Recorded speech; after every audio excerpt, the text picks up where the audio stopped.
Hey guys, what's up? Welcome to vlog number 23. As you guys can see here on the timestamp, Line Creators Market sent me this email 2 days ago saying that I got a revenue share of 493 Japanese yen, but I will need 1,000 Japanese yen in order for them to transmit the money into my dad's PayPal account since I'm a minor.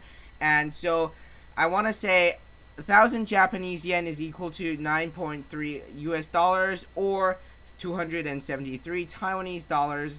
And if we divide 273 Taiwanese dollars by the $30 that Line sends you per set of stickers, then you would need to sell 9 sets of stickers in order to have them transmit the money to your or your parents' PayPal account.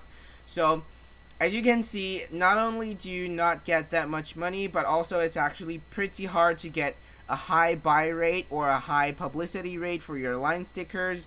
So definitely do not keep earning money on your mind for when you design line stickers unless you know how to get some extra publicity. It's just a good time to practice your drawing skills, a good time to share this set of stickers with your friends and family, and it's also something you can brag about if you want to.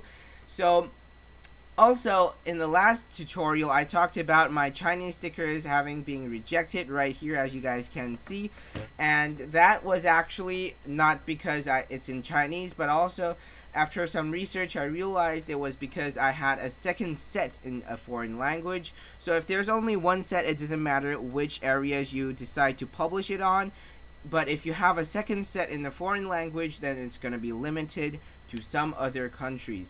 And that was all of my sharing today. I hope that will help you in your future projects, or even if you're trying to upload stickers to Line. And that's it for this video. Leave a like, comment, subscribe, and ring the bell on my channel. I will see you guys next time. Thanks for watching.